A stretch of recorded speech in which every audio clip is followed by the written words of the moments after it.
ketua kelas kita pimpin doa dulu ya. Silakan ketua kelas. Kita mulai pelajaran kita. Alangkah bagusnya kita berdoa terlebih dahulu. Doa dimulai.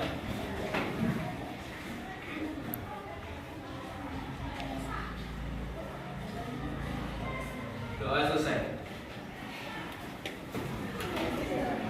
Ya, terima kasih sudah memimpin doa pada hari ini. Oke, baiklah. Sebelum kita mulai pembelajaran kita, Ibu mau menyapa kalian dulu. Gimana anak Ibu hari ini? Keadaannya sehat? Sehat. Udah jajan dari istirahat? Udah. Gimana, ada yang mau disampaikan? Atau ada yang mau diceritakan, entah mau curhat atau apa? Ada? Aman semua? Aman. Oke, baiklah, sebelum kita lanjut, Ibu akan mengabsen dulu ya. Ini kita ada jumlahnya 21 ya. Ada yang tidak masuk? Ada. Siapa yang tidak masuk? Tira. Siapa? Tira. Satu orang yang tidak masuk ya? Ya. Jadi yang masuk ini 21 orang ya? 20 ya. Farel masuk, Farel. Farel jangan tidur, bangun melek. Jangan tidur aja ya. Di malam sih jam berapa begadang? Enggak, Pak, jam 9. Baik budi ya Farel ya. Oke, terima kasih ya. Berarti nggak masuk satu orang ya. Oke, sebelum kita mulai pembelajaran kita akan melakukan ice breaking. Oke, semuanya Ibu minta tolong berdiri ya. Ini Ibu akan menguji konsentrasi kalian. Apa yang Ibu ucapkan kalian ikutin ya? Kalau salah berarti kalian gagal dalam konsentrasi. Oke, ikutin ya apa yang dibilang ya. Ayam, ayam, bebek, bebek. Ayam, ayam, bebek, bebek. Bebek, ayam, ayam, bebek. Bebek, ayam, ayam, bebek. Bebek, bebek, ayam, bebek. Bebek, bebek, ayam, bebek. Ada berapa bebeknya? Tiga. Nah, berarti kalian semua tidak konsentrasi. Seharusnya kalian ikutin apa yang kita. Seharusnya kalian juga ikutin. Ada berapa bebeknya? Bukan kalian terdiam atau tiga mengucapkan seperti itu. Berarti anak Ibu ini rata-rata belum konsentrasi nih, ya kan? Udah nasi lagi ya, teman-teman, udah ketahuan ya. Oke, kita balik aja ya. Kita lanjut ke kita ya untuk kalian semangat semua. Siap anak-anak? Siap, siap, siap. Makin siap, makin semangat. Terima kasih ya Ibu. Sebelum kita masuk ke pembelajaran kita selanjutnya, minggu lalu kita udah belajar tentang kebutuhan dasar manusia menurut Abraham Maslow. Jadi tentang kebutuhan dasar manusia menurut Abraham Maslow, ada yang mau ditanyakan kembali? Ada? Ibu mau review ulang ya, coba. Yang pertama, kebutuhan dasar manusia menurut Abraham Maslow yaitu kebutuhan fisiologi. Yang kedua, kebutuhan keamanan dan keselamatan. Yang ketiga yaitu kebutuhan mencintai. Yang keempat yaitu agama. Yang kelima yaitu kebutuhan aktualisasi diri. Ada lagi yang mau ditanyakan tentang pembelajaran kita yang minggu lalu? Tidak ada ya, berarti kita akan lanjut ke pembelajaran kita. Oke, sebelum kita masuk, Ibu akan menjelaskan bahwasanya Ibu mau kontrak waktu kalian selama 45 menit ke depan ya. Dalam pembelajaran ini Ibu akan memberikan yaitu pembelajaran menggunakan project based learning, yaitu model pembelajaran yang mengumpulkan proyek atau kegiatan sebagai media. Jadi nanti di akhir pembelajaran kita akan membuat proyek yang nantinya dapat kalian analisis dan kalian isi LKPD kita ya. Oke, sampai di sini ada yang mau ditanyakan? Oke anak-anak, sekarang Ibu buka PowerPoint Ibu ya. Kebutuhan dasar manusia yaitu penyusunan diet pada pasien sehat. Nah, tujuan dari pembelajaran Ibu dapat menentukan fungsi pola diet. Kemudian peserta didik dapat merincikan jenis makanan diet. Kemudian peserta didik dapat menafsirkan makanan tak sehat 5 sempurna. Kemudian peserta didik dapat menunjukkan fungsi pola diet sehat. Peserta didik dapat menyajikan jenis makanan diet sehat. Kemudian peserta didik dapat merumuskan pola diet bagi tubuh. Oke, kemudian kita akan nonton video ya. Minta tolong anak ibu perhatikan videonya.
Baiklah, tadi anak ibu telah melihat video terkait tentang diet sehat. Sekarang kita masuk ke PowerPoint kita. Tolong Rani untuk membacakan PowerPoint kita. Pengertian diet. Diet memiliki arti sebagai pengaturan pola dan konsumsi makanan serta minuman yang dilarang, dibatasi jumlahnya, dimodifikasi atau diperoleh dengan jumlah tertentu untuk tujuan terapi penyakit yang diderita, kesehatan atau penurunan berat badan. Penyusunan diet pasien sehat. Tubuh manusia memerlukan serangkaian nutrisi untuk dapat bekerja dengan baik. Nutrisi tersebut sebagai besar dari kita diperoleh dari makanan dan minuman yang kita konsumsi setiap harinya. Diet adalah serangkaian susunan jumlah dan jenis makanan dan minuman yang dikonsumsi seseorang dari hari ke hari. Diet dapat berbeda-beda untuk setiap individu sesuai dengan kondisi tubuhnya. Fungsi diet memenuhi 6 nutrisi utama yang dibutuhkan tubuh, yaitu karbohidrat, protein, lemak, vitamin, mineral, dan air. Perbedaan diet dan diet sebenarnya Terima kasih. Ibu akan menjelaskan sedikit tentang pengertian diet, yaitu memiliki arti yang sangat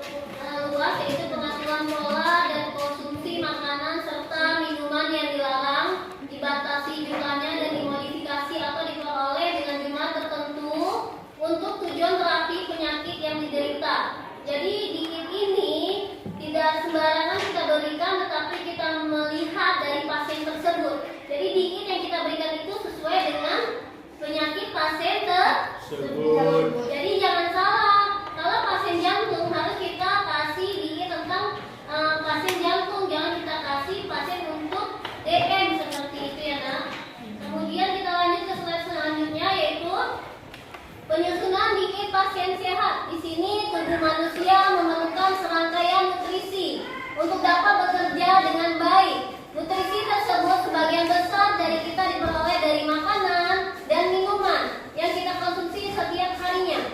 Diet adalah serangkaian susunan, jumlah dan jenis makanan dan minuman yang dikonsumsi seseorang dari hari ke hari.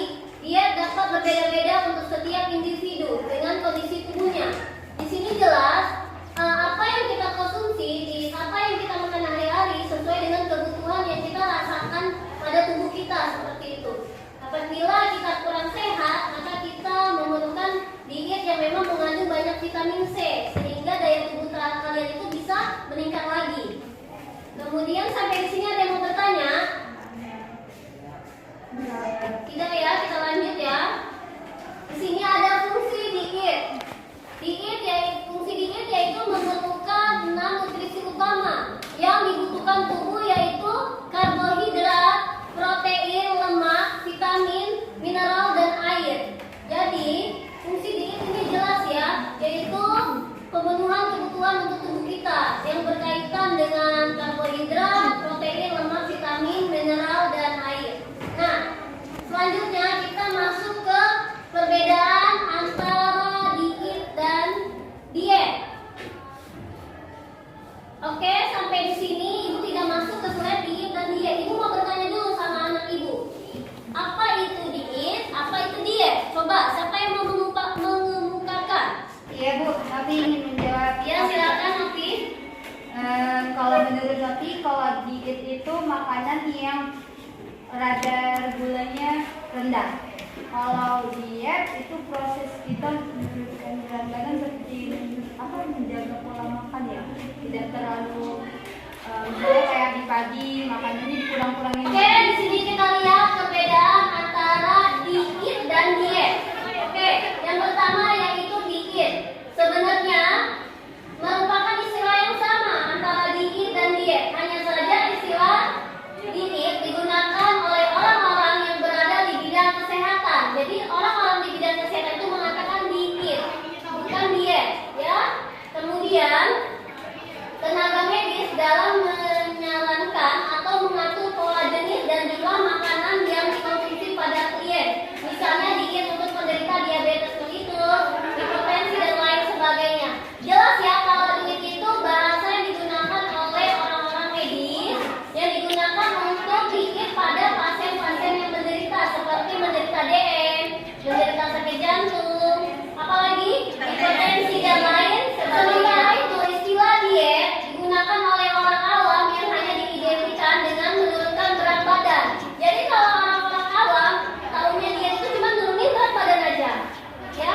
Padahal sebenarnya kalau diet yang sebenarnya yaitu kita memakan makanan sesuai dengan kebutuhan tubuh kita, seperti itu. Kalau tubuh kita menderita penyakit DM, maka makanannya harus rendah dari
flavin. Lalu juga bisa jadi sumber mineral tubuh karena mengandung zat besi tinggi, magnesium, dan mangan.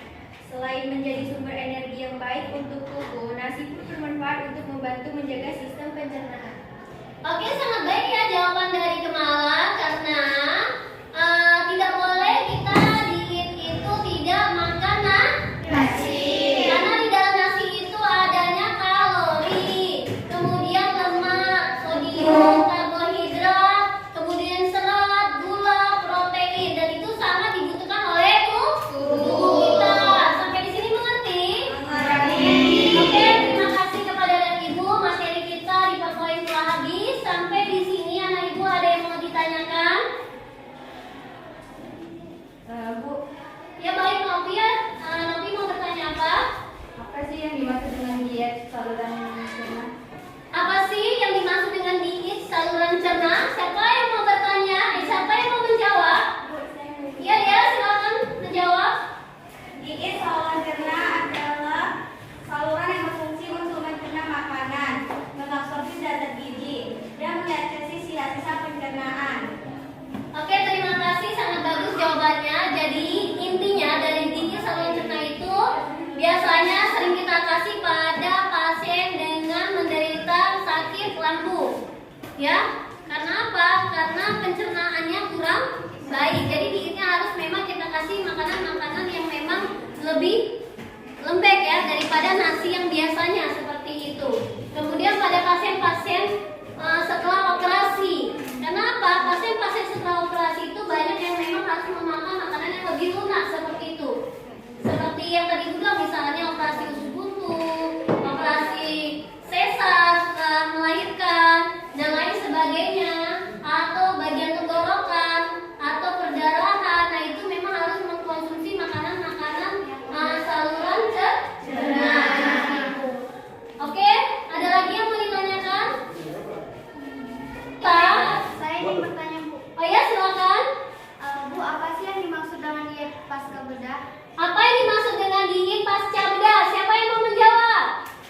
Tadi Ya, Arifki silakan. diet pasca bedah adalah diet yang makanannya mengandung zat besi, vitamin C, serta menggantikan cairan yang hilang.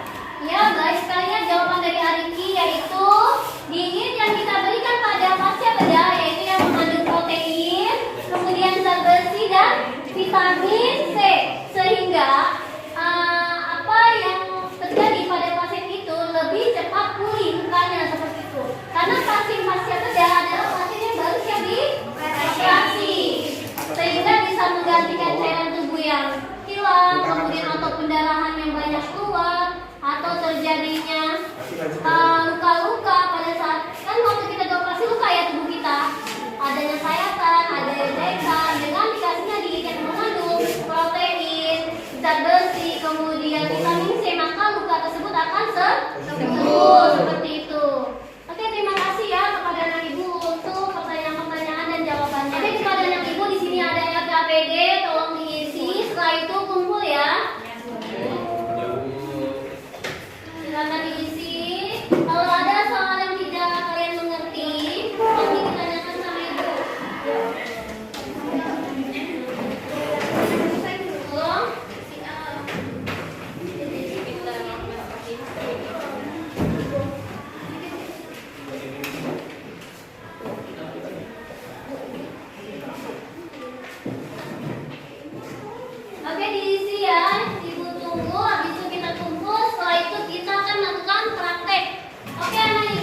pada suhu ruangan dengan kandungan sisa minimal dengan tembus pandang bila diletakkan dalam wadah bening.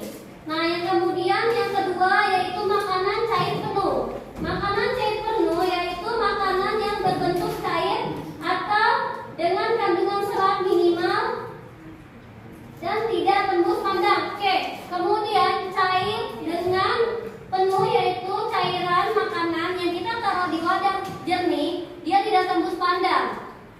Seperti makanan yang hari ini kita buat dari buah-buahan, yaitu termasuk makanan cair penuh. Dan yang ketiga yaitu makanan cair kental. Nah, itu yaitu makanan yang mempunyai konsistensi kental, semi padat pada suhu kamar yang tidak dibutuhkan proses mengunyahnya dan mudah ditelan. Jadi anak ibu harus bisa membedakan makanan cair kental dan makanan cair penuh. Kalau cair penuh itu ketika kita taruh di wadah tidak bisa dilihat, maksudnya tidak bisa tembus ke depan seperti itu kalau kita taruh di wadah yang jernih. Nah, kalau makanan cair kental itu lebih ke konsentrasinya kental, padat, kemudian keadaan dibutuhkan menggunakan tidak perlu kita punya lagi, jadi itu hampir sama-sama. Jadi nanti di LKPD ditulis ini cair penuh atau cair padat seperti itu. Ngerti ya? Oke, sekarang kelompoknya silakan mengeluarkan bahan-bahannya. Setelah itu nanti kalian buat dan akan dipresentasikan. Oke. Waalaikumsalam warahmatullahi wabarakatuh. Kami dari kelompok 1 ingin mempresentasikan proyek kami, yaitu makanan kental, cair kental. Jadi manfaat sari buah ini bagus untuk pasien hipertensi. Dan makanan cair kental ini kita berikan melalui sonde kepada pasien. Kenapa dia timun baik untuk penderita hipertensi? Di dalam timun, nutrisi yang terkandung dalam timun bisa memberikan manfaat positif untuk orang yang memiliki hipertensi. Warahmatullahi wabarakatuh. Waalaikumsalam warahmatullahi wabarakatuh. Kami dari kelompok 2 ingin mempresentasikan proyek cairan kental yang berasal dari buah tomat dan timun. Manfaat tomat yaitu untuk mencegah penyakit diabetes, dan biasanya tomat dikonsumsi oleh pasien yang menderita diabetes. Dan untuk timun, manfaat timun memiliki efek pada regulasi tekanan darah pada hipertensi esensial. Perkenalkan, kami dari kelompok 3 ingin mempresentasikan tentang proyek cairan jernih. Pada cairan jernih ini biasa diberikan dengan menggunakan sonde dan diberikan kepada pasien sebelum operasi, kepada pasien mual atau muntah, sebagai makanan tahap awal pasca pendarahan saluran cerna. Adapun manfaat buah apel yaitu mencegah kanker, menstabilkan gula darah, dan menurunkan resiko stroke. Adapun manfaat buah mangga yaitu menjaga kesehatan mata, melindungi dari kanker, menurunkan resiko diabetes, dan menjaga kesehatan kulit dan rambut. Dan dari kelompok kami, wabillahi taufiq wal hidayah. Wassalamualaikum warahmatullahi wabarakatuh. Oke, Ibu, tadi kita sudah belajar tentang diet pasien sehat. Kalian sudah melihat teorinya dari PowerPoint, kemudian videonya, kemudian kalian sudah melakukan proyek dari setiap kelompok yang kalian sudah buat tadi, yang sudah kalian presentasikan tadi. Nah, kemudian sampai di sini Ibu mau kalian menyimpulkan pembelajaran kita hari ini. Ayo anak Ibu, siapa yang mau memberikan kesimpulan pada pembelajaran kita hari ini? Ya, silakan Sarah. Jadi kesimpulan hari ini adalah kita bisa membedakan yang mana diet dan yang mana diet, dan kita bisa tahu buah apa yang baik dikonsumsi oleh pasien yang memakai selang NGT atau sonde. Baik, terima kasih kesimpulan dari Sarah. Baik, Ibu akan mendapatkan lagi sedikit bahwasanya pembelajaran kita hari ini terkait tentang diet pasien sehat, yaitu untuk pasien sehat secara umum itu kita bisa memberikan makanan yang 4 sehat 5 sempurna. Kemudian untuk pasien diet yang khusus itu kita berikan pada pasien-pasien tertentu. Bisa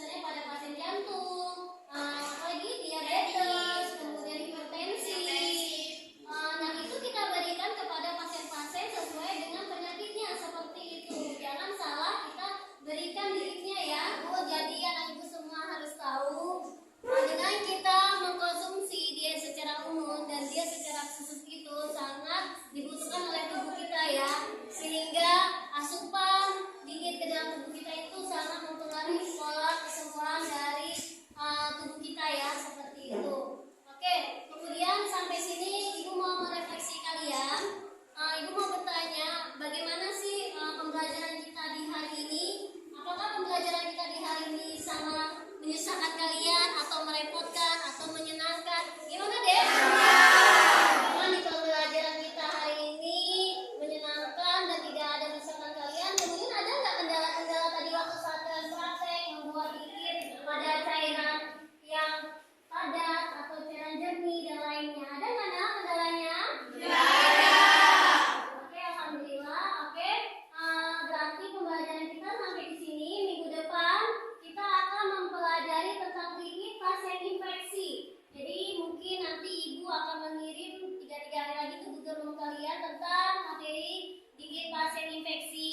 Jadi Ibu mohon kepada kalian, boleh kalian buka dan baca-baca. Jadi ketika minggu depan Ibu masuk, materi itu sudah masuk di hati kalian, sehingga Ibu enak gitu menjelaskan kepada kalian karena kalian sudah sedikit membaca dari materi yang Ibu kasih di Google Room. Oke, kepada